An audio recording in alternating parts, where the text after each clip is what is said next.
The blade was already in motion when I moved. I didn't think. There was no time for thought, no room for calculation. One moment I was standing 3 paces behind Queen Valeth during the trade summit, watching the consortium delegates bow with practiced precision. The next, I saw the glint, a needle-thin assassin's blade emerging from Ambassador Kethral's sleeve, aimed at the space between her shoulder blades, where her ceremonial armor offered no protection. My body made the decision my mind couldn't process. I threw myself between them, twisting to shield her with my torso. The blade meant for her spine found my side instead, sliding between my ribs with a cold, surgical precision that I felt before I understood. The great hall of the Valanthi homeworld erupted into chaos. Guards swarmed the ambassador, their energy weapons singing. Delegates scattered like startled birds. But I heard none of it, only the wet sound of my own breathing and the strange, distant sensation of my legs refusing to hold my weight. I hit the polished obsidian floor hard. Human! Queen Valeth's voice cut through the noise. I'd served as her diplomatic attaché for 11 months, and I'd never heard that tone before. Not when the Cricks threatened war. Not when the plague ship breached quarantine. Something raw lived in that single word. Her face appeared above me, all sharp angles and luminescent violet skin, her crown of living silver catching the light as she knelt. The Valanthi didn't kneel. Not for anyone. I'd learned that in my first week. "Why did you do that?" she demanded. Her 4-fingered hand pressed against my side, and I watched her recoil slightly at the warmth of human blood. "You're bleeding. There's so much." "Poisoned blade," I managed. The words came harder than they should have. "Saw the color on the edge. You need to get clear. Might be more. I'm not leaving you." "Your Majesty." I said no. Her guards tried to pull her away. I watched her bare her teeth at them. A threat display I'd only seen once before, when a Crix warlord had insulted her lineage. They backed off. The ceiling above me was beautiful. Carved from a single piece of crystal, it showed the formation of the Valanthi Empire in flowing, luminous lines. I'd spent hours studying it during boring negotiations. Seemed like an odd thing to focus on while dying. "Stay awake." Her voice again, closer now. Her hand found mine, and I felt her flinch at the contact. Valanthi didn't touch casually. Touch was reserved for family, for mates, for the deepest bonds. "Human, Marcus, stay awake." She'd never used my name before. "Trying," I said. Or thought I said. The words and the thoughts were getting tangled together, and the crystal ceiling was starting to blur at the edges. 11 months. 11 months of standing behind her in meetings, of translating human idioms, of explaining why humans laughed at things the Valanthi found confusing. 11 months of being the lowest-ranking member of her entourage, the token human in a court that barely acknowledged my species existed.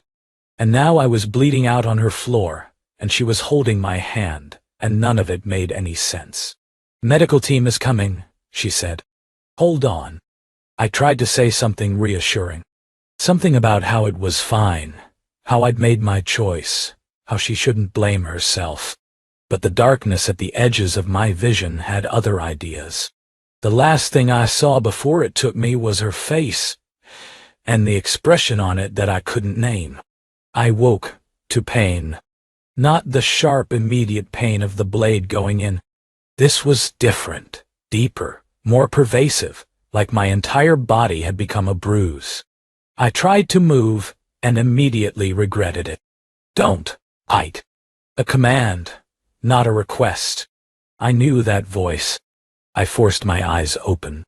The light was softer here, filtered through some kind of membrane that gave everything a blue-green tinge. Medical bay, my foggy brain supplied. Valanthi design. Queen Valeth sat beside my bed. She wore no crown, no ceremonial robes, just a simple gray shift that I'd never seen her in before. Her hands were folded in her lap, and her eyes were fixed on my face with an intensity that made me want to look away. "How long?" I asked. My voice came out as a croak. 3 days. The poison was engineered specifically for Valanthi physiology. Your human biology gave the antidote time to work. But the damage... She paused. It was extensive. 3 days. I tried to process that. 3 days of her sitting here, apparently, unless she'd just arrived. But something about the shadows under her eyes and the rumpled state of her shift suggested otherwise. The ambassador? Executed. The consortium has formally apologized and offered significant reparations. Her lip curled slightly. They seemed surprised that I prioritized finding an antidote for you over negotiating with them. I blinked. You delayed negotiations? For me? The negotiations can wait. You could not. That didn't make sense. I was a junior diplomatic attaché, a human, barely tolerated by half her court, actively disliked by the other half. The trade agreement with the consortium had been months in the making, and was worth billions in resources. Your Majesty, the treaty will be there when you've recovered. Her voice brooked no argument. I will not discuss it further. Silence stretched between us. I became aware of the soft beeping of monitors, the distant hum of the station's systems, the sound of my own labored breathing. Everything felt fragile, temporary, like the moment might shatter if either of us moved. "Why did you do it?" she asked finally. The question seemed pulled from somewhere deep, somewhere she hadn't wanted to go. The blade was meant for me. You knew that. You saw it coming, and you chose to intercept it. Why? I don't know, I said honestly. I didn't think. I just moved. That's not an answer. It's the only one I have. She stood abruptly, and for a moment I thought she was going to leave. Instead, she paced to the viewport and stood there, her back to me, her reflection ghost-like in the glass. "Valanthi do not do what you did," she said quietly. "We value survival, self-preservation. It's how we built an empire, by being practical, by calculating costs and benefits, by never sacrificing ourselves for others without clear return." She turned to face me. "What you did makes no sense. You're human. Your species is barely a footnote in galactic politics. Your life expectancy is a fraction of mine. You had nothing to gain and everything to lose. Maybe that's not how humans think. Then how do humans think? Explain it to me, because I have spent 3 days trying to understand, and I cannot." I shifted, trying to find a position that didn't make my sides scream. "You're my queen." "I'm not. I'm the queen of Valanthi. You're a diplomatic attaché on loan from Earth's government. You owe me no more loyalty than any other visiting dignitary." "You're my queen," I repeated, more firmly this time. "I've spent 11 months watching you navigate impossible situations. I've seen you choose mercy when cruelty would have been easier. I've seen you stay up for days to find a solution that didn't involve war. I've seen you remember the names of servants, the birthdays of guards, the preferences of the lowest-ranking members of your staff." I paused, gathering strength. "You ask why I did it. That's why. Because you're worth protecting. Because some people are." She stared at me. I'd never seen a Valanthi look confused before. Their faces were usually so controlled, so precise. But something in her expression had cracked open, revealing uncertainty beneath. "You barely know me," she whispered. "I know enough." She returned to the chair beside my bed. When she sat, she was closer than before, close enough that I could see the faint luminescence under her skin that indicated emotional distress. "The physician says you'll recover," she said. "But there will be scarring. The poison did damage that can't be fully repaired. You may have pain for the rest of your life. Okay. That's all you have to say? Okay. What else is there to say? It happened. I do it again. She made a sound I'd never heard from a Valanthi before, something between a laugh and a sob. You humans are insane. Probably. I managed a weak smile. But we're loyal. Her hand found mine again. This time, she didn't flinch. The pain woke me in the night. I'd been warned about this. The physician said the damaged nerves would take time to settle, that there would be flares, that the only solution was time and rest. But knowing something intellectually and experiencing it were different things. I bit down on my lip to keep from crying out, curling around my wounded side, breathing through my teeth. The monitors beside my bed began beeping in alarm, and I reached out to silence them before anyone could. Don't. She was still there. Still in that gray shift, still in that chair, her eyes bright in the darkness. You should be sleeping, I managed. Your Majesty, you have duties. My duties can accommodate sitting here. I wanted to argue, but another wave of pain stole my breath. I felt sweat break out on my forehead, felt my hands start to shake.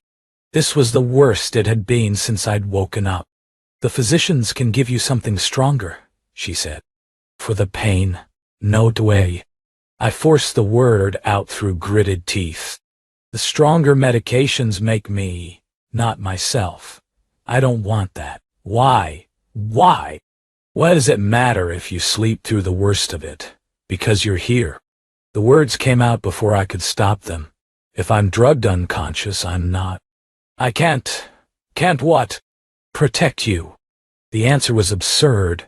What protection could I offer? Barely able to move, hollowed out by poison and pain. But the instinct was there anyway, irrational and unshakable. Just don't want to, I said instead. She was quiet for a long moment. Then she did something that shocked me more than any words could have. She moved from the chair to the edge of my bed, close enough that I could feel the cool radiation of her skin. Valanthi bond rarely, she said softly. Once, perhaps twice in a lifetime, and only with those we have known for decades. The bond is ice. It creates vulnerability, weakness. My mother warned me against it. Said it was a liability for a queen. Your Majesty, I am trying to explain something. Her voice carried an edge of frustration. For 3 days, I have sat here and watched you breathe. I have counted your heartbeats on the monitor. I have refused to leave even when my advisors demanded it, even when the consortium threatened to walk away from negotiations, even when every rational part of my mind told me that you are one human, one small life, and I have an empire to rule. She turned to look at me, and in the dim light, her eyes were vast and deep. 3 days ago, I did not understand why you took that blade. Now I think perhaps I do. She paused. Because I would do the same for you, and that terrifies me. I stared at her. My side was still burning, still sending waves of fire through my nervous system, but it seemed very far away suddenly. That doesn't make sense, I said. I'm nobody. You are not nobody. You are the human who stood behind me for 11 months and never asked for anything, who learned our customs and our language and never complained about the courtiers who mocked you, who remembered that I prefer my tea with starflower honey, that I find consortium negotiations exhausting, that I retreat to the crystal gardens when I need solitude. Her hand found my cheek, cool and steady. You saw me. Not the crown. Not the power. Me. Of course I did. That's who you are. No one has ever... She stopped, started again. My entire life, I have been the throne. The symbol. Away. The empire. No one has ever looked at me and seen a person first. The pain was still there, but it seemed to matter less now. Then everyone else is blind. She made that sound again, the laugh sob that seemed uniquely hers. You should rest. So should you. I will rest when you're well enough to tell me to leave. I managed a weak laugh of my own. Then you're going to be here a while. Yes. She didn't move from the edge of my bed. I believe I am. I slept. And when I woke to pain again, she was still there, her hand still cool against my feverish skin. 6 weeks later, I stood in the crystal gardens where Queen Valeth liked to retreat. My side still ached, would always ache, the physician said, but I could walk now, could stand, could almost pretend to be whole. She found me there as the artificial sun began its programmed descent, casting long shadows through the geometric trees. You should be resting. I've been resting for 6 weeks. I turned to face her. She was dressed formally now, crown and robes and all the trappings of power. The treaty with the consortium had been signed that morning. Congratulations on the agreement. Thank you. She moved to stand beside me, looking out at the gardens. My advisors are concerned about you. Let me guess. The human who saved my life is fine, but he's becoming too familiar. Something like that. They're right to be concerned. I studied her profile, the sharp lines of her jaw, the elegant sweep of her neck, the way the dying light caught, the silver in her crown. I am too familiar.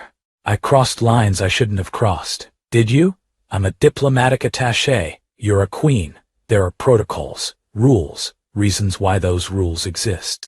I took a breath. I should request a transfer. Yes. She didn't look at me.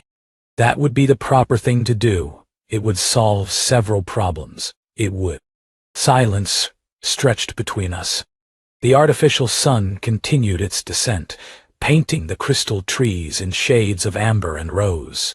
My advisors, she said finally, have suggested several suitable matches for me. Other rulers, powerful lords, strategic alliances. They've been suggesting them for years, actually, but I've always found reasons to delay. She paused. Do you know why? No. Because not one of them has ever looked at me the way you do. Like I'm a person. Like I matter beyond what I can provide. She turned to face me. You took a blade for me, Marcus. You nearly died. And when you woke up, your first concern was for the trade negotiations you thought I might have damaged by staying at your side. That's my job. No, Tyan. Your job is to facilitate cultural exchanges and translate diplomatic documents. Taking assassins' blades is not in your contract. I couldn't help but smile. Maybe it should be. I don't want you to request a transfer. The words hung in the air between us, heavier than they should have been. Your Majesty, Valeth. She said it firmly. When we're alone, Valeth, Valeth. The name felt strange on my tongue, precious. What are you saying? I'm saying that I sat by your bed for 3 days and discovered that I would burn my empire to the ground before I let anyone hurt you again. I'm saying that my mother was right. Bonding is a vulnerability, a weakness, a liability. She met my eyes. I'm saying that I don't care. The court will never accept it. The court will learn to accept what I tell them to accept. I'm human. I'll age. I'll die long before you. Then we will have whatever time we have. She reached out, took my hand. Her fingers were cool and steady, her grip firm. I've spent my entire life being practical, calculating costs and benefits, choosing the sensible path. Her voice softened. For once, I want to choose something simply because I want it. Because he stood in front of a blade for me and asked for nothing in return. I looked at our joined hands, her violet skin against my brown, her 4 fingers wrapped around my 5. It shouldn't have worked. Nothing about it should have worked. The scar still hurts, I said quietly. Every day. The physicians say it always will. I know. You'll have to deal with that. With me being limited. Being less than I was. You are not less than anything. Her free hand came up to touch my side, gentle over the place where the blade had gone in. This is not a weakness. This is proof that you chose me. That when the moment came, you didn't hesitate. I would do it again, I said, every time, without question. I know. She smiled, a real smile, warm and unguarded in a way I'd never seen from her before. That's why I'm choosing you. She kissed me then, in the crystal gardens, as the artificial sun completed its descent and the stars began to emerge. Her lips were cool against mine, and she tasted like starflower honey and something else, something uniquely her. Above us, the crystal trees caught the starlight and scattered it into 1,000 glittering pieces. And I thought about how strange the universe was. How a blade meant for a queen had somehow, impossibly, given me something I'd never expected to find. A home. A purpose. A person who saw me. When we finally parted, she kept hold of my hand.